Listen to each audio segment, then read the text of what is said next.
welcome back. It definitely doesn't look like spring outside yet, but we can prepare when it starts to warm up. So we have Don here with NDSU Extension, and he's going to show us how to start our indoor planting and how to transport it outside. Good morning, Don. Well, good morning. It's always great to be here. Yeah. And nothing says spring like starting your own plants from seed. Absolutely. And of course, the things that we can start from seed are plants that we would plant outdoors middle of May, end of May. Things like our tomato plants, flowering plants like petunias, marigolds, and etc. Oh, yeah.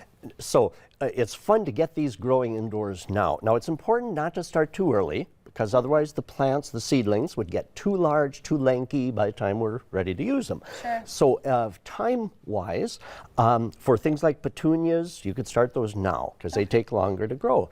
Things like marigolds, peppers, about March 15th.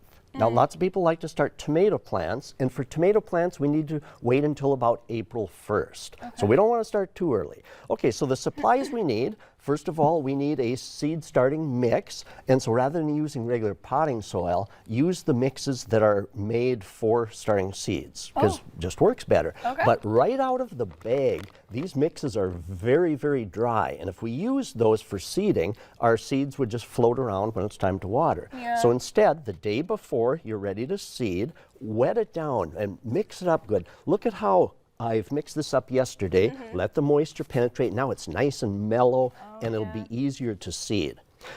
Next, we need containers to start the seeds in. Now, one of my favorites is from the bakery department at the grocery store. Yeah. Now, these have the little donut balls in. Okay, and it's perfect. It's going to make a nice little, almost like a little greenhouse. Yeah. Now, the lid comes hinged on, but I've cut it off because when the seeds do sprout, then we would remove this. Okay. I've also punched holes in the bottom for drainage, but a wonderful little container.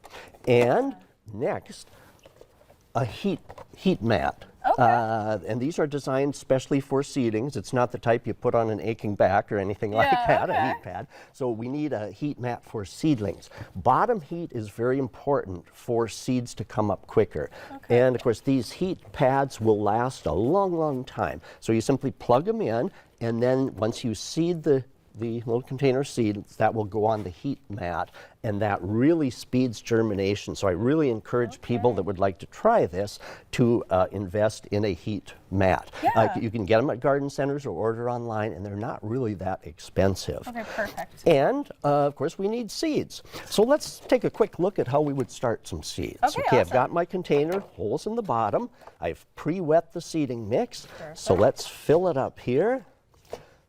What kind of seeds did you bring us? I brought marigold seeds. Cute, okay. So fill the container all the way up, because it'll settle a little bit when we water it. So fill it all the way up, level it off good.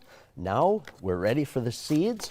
I like to take the seeds out of the packet and put it into my hand so that when I go to seed, I just have a little more control. We don't want to get too many seeds, otherwise they come up really, really, really crowded. So I'm just kind of spacing them out a little in there. Okay, that's enough for that tray.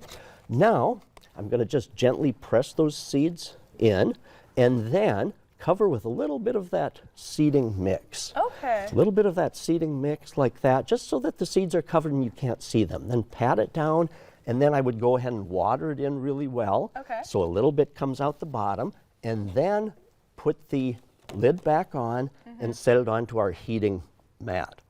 And it also will need light. As soon as you see the seed sprouting, we'll need it on a bright sunny window or under fluorescent lights. Yeah. Now, when I start seeds, I put them under fluorescent lights. That works really, really well. Okay, so starting out. Starting out, yep, and also to grow them. So before you know it, in a couple of weeks, we've got marigold seedlings. Aren't those nice? And of course, they can't stay in the seed tray forever because they're just too crowded. So the next step is to transplant those, and I keep the cell packs, the 4 cell packs, like a person would get from greenhouse plants, and I've filled this up with a high-quality potting mix. Okay. So at first we use a seeding mix. The next step is to use potting mix into these little cell trays. So for transplanting, what a person does is out of the seed tray, just kind of lift up some of these. We just want one plant in each of those cells. So you gently tease apart. Look at the roots on that. Isn't that awesome? Okay, so then I'm using a sharpened wooden dowel called a dibble in the greenhouse trade, and I'm going to, I'll just set that aside.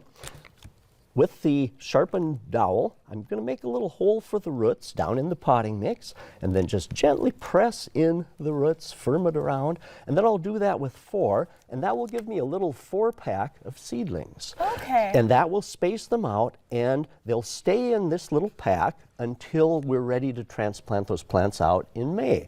So these marigolds would work well in a flower bed or a container. So it's very important from the time that the little seedlings sprout until the time you're ready to plant them out, they've got to have good light, either a sunny window or under fluorescent lights or other grow type lights. All right, lovely, Don. Well, I know that we have a link to a website that gives people more information about this. It does. Correct? It gives some of the fine points and also the best dates to start some of these vegetables or flowers. All right, awesome. Well, thank you so much for coming on and telling us all about that. Everyone, you can go onto that website that we're showing up there if you need more of those pointers. All right. Great, Thank you so much. Well, coming up on today's show, there's more than just St. Patty's Day to look forward to this month. We have lots coming up after the break.